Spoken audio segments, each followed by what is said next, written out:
2025 का most anticipate anime गाची आकुता, एक डार्क फैंटेसी वर्ल्ड जिसमें insane art style, next level action और एक ब्रूटल डिस्टोपियन सिस्टम दिखाया गया है। लेकिन इसके विजुअल्स से ज्यादा इस स्टोरी के इमोशनल वेट और सोशल मैसेज व्यूअर्स के दिल को छू जाता है। तो आज मैं इसी एनिमे के मांगा के चैप्टर 1 को एक्सप्लेन करूंगा। तो कहानी की शुरुआत होती है एक लाइन से। कहते हैं कि चीजों में भी सोल होती है, स्पेसिफिकली उनमें जो किसी के लिए प्रेशियस होती है। तो सोचो उस कचरे का क्या जो लोग ऑलरेडी फेंक चुके हैं। फिर सीन शिफ्ट होता है एक छोटी लड़की के ऊपर जो थोड़ा सा फटा हुआ टेडी बेयर लेके रो रही होती है। फिर उसकी माँ बोलती है throw it away, we will buy a new one. फिर वो टेडी बेयर सीधा गार्बेज बैग में जाता है, गार्बेज बैग सीधा ट्रक में जाती है और ट्रक उसे लेकर अंडरग्राउंड बंकर में आता है। और फिर हमें एक लाइन दिखाई जाती है, इतना इजी होता है ना चीजों को गार्बेज बनाना, और सिर्फ चीजें ही नहीं लोग भी। फिर हमें इस एनिमे का मेन कैरेक्टर देखने के लिए मिलता है रूडो। एक गार्ड एक बिल्डिंग के अंदर आवाज सुनता है, जाके देखता है कि कोई गार्बेज में कुछ ढूंढ रहा है। फिर वो दरवाजा खोल के पूछता है कौन है तू, ये एरिया सिर्फ ऑथराइज्ड लोगों के लिए है। वो बंदा स्लोली घूमता है और गार्ड उसको रिकॉग्नाइज करता है, कचरा चोर जो टाउन के सिस्टम के खिलाफ जाके कचरा छेड़ रहा था। फिर गार्ड अलार्म बजा देता है। फिर वहाँ सारे गार्ड आ जाते हैं, सारे लोग रूड के पीछे भागते हैं। रूड गार्बेज बैग फेंकता है, बुलेट डॉज करते हुए ट्रक पे जंप करता है। एक बुलेट उसके आर्म पे टच होके निकल जाती है, बट वो क्लाइम करके एस्केप कर लेता है। फिर रूडो बोलता है मैं चोर नहीं हूँ और उसी टेडी बेयर को अपने बैग में डाल के निकल जाता है। फिर सीन शिफ्ट होता है सिटी के अंदर।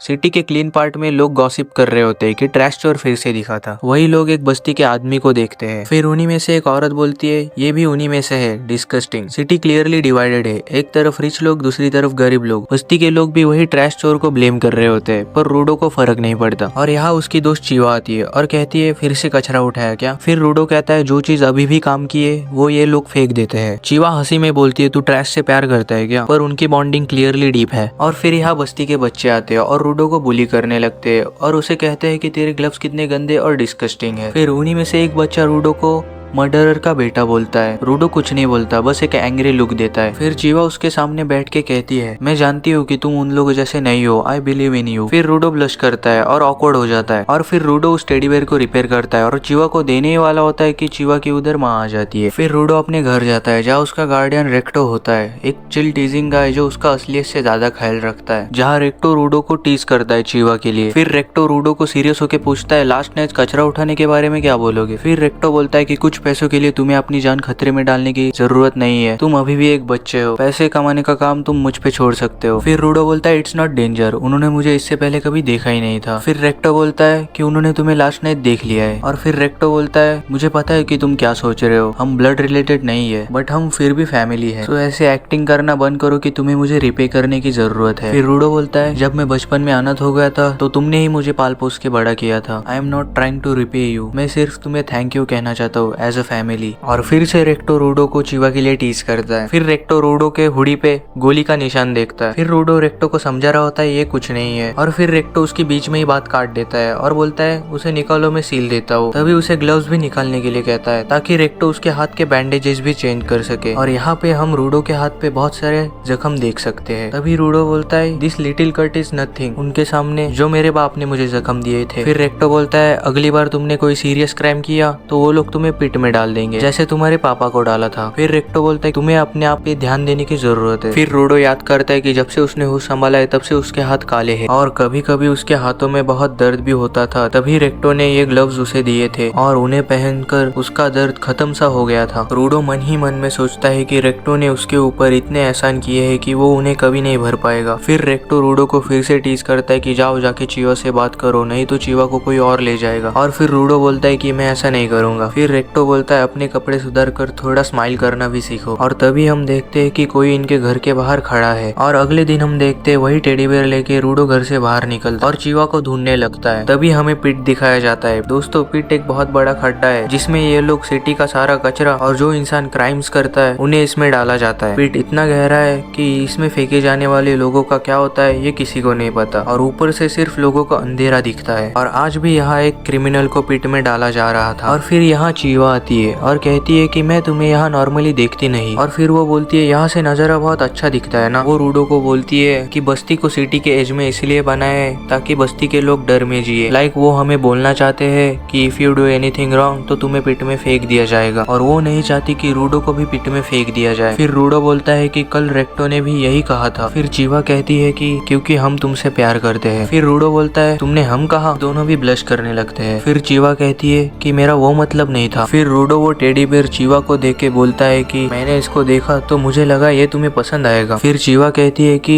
ये मुझे बहुत पसंद आया और मैं इसे हमेशा संभाल के रखूंगी। और रूडो ब्लश करता है और वहाँ से भागता है ये सारी बातें रेक्टो को बताने। वो भाग ही रहा होता है कि वो एक आदमी से टकरा जाता है। ये आदमी वही होता है जो उनके घर के बाहर खड़ा था, लेकिन रूडो ध्यान नहीं देता और सीधा जाता है रेक्टो को बताने। लेकिन जैसे ही वो घर में घुसता है तो वो देखता है रेक्टो के सीने में किसी ने तलवार घुसा दी है और वो जमीन पे पड़ा है। ये देख के रूडो पूरा शॉक हो जाता है और रेक्टो के पास चला जाता है कि रेक्टो अभी भी जिंदा है। तभी रूडो रेक्टो से पूछता है ये किसने किया, मैं तुम्हें अभी भी बचा सकता हूँ। तभी रेक्टो बोलता है जाओ भागो यहाँ से, जाके कपड़े चेंज करो। तभी हम देखते हैं कि रूडो के पीछे से गार्ड्स आके उसे पकड़ लेते हैं और बोलते हैं कि तुम्हें अरेस्ट किया जाता है मर्डर करते वक्त पकड़े जाने पर। रूडो एक्सप्लेन करने की कोशिश करता है कि वो मैं नहीं था, कोई और था। और तभी गार्ड बोलता है कि तुम मजाक कर रहे हो, इसका खून तुम्हारे पूरे कपड़ों पे है। फिर रूडो उनको समझाने की कोशिश करता है लेकिन गार्ड उसे पंच मार देता है। फिर सीन शिफ्ट होता है चीवा के ऊपर। वो लोगों को सुन रही थी कि लोग रूडो के बारे में बात कर रहे थे कि रूडो ने किसी का मर्डर कर दिया है। फिर हम देखते हैं कि रूडो को पिट के पास ले जाया जाता है। फिर उनमें से एक आदमी बोलता है तुमने एक इंसान की जान ली है, भले ही तुमने जिसे मारा वो ट्राइफोक था। कोई भी मर्डर जैसा क्राइम करेगा वो इस धरती पर रहने लायक नहीं है। फिर रूडो को मौत की सजा सुनाई जाती है और फिर बस्ती के लोग भी मौत के नारे लगाने लगते हैं। और फिर रूडो भीड़ में चीवा को देखता है, उसे समझाने की कोशिश करता है लेकिन चीवा कहती है कि मैंने तुम पे भरोसा किया था बट तुम एक किलर के बेटे हो आफ्टर ऑल। हम देखते हैं कि रूडो ने दिया हुआ टेडी बेयर चीवा वही फेंक के चली जाती है। फिर रूडो बोलता है कि असली कचरा तो तुम लोग हो जिनमें अपना खुद का दिमाग ही नहीं है। फिर रूडो भीड़ में उसी आदमी को देखता है जिससे वो टकराया था। तभी उसे पिट में गिराया जाता है। रूडो गिरते वक्त बोलता है मैं तुम सब लोगों को नर्क में भेजूंगा, तुम सबको, पूरी इंसानियत को मैं तुम सबको मार दूंगा। और वो नीचे गिरता ही रहता है बड़ी देर तक। और जब वो अपनी आंखें खोलता है तो वो किसी कचरे के ढेर में होता है और उसे अजीब सी स्मेल आती है। फिर रूडो को एक बड़ा सा पंजा दिखता है तो वो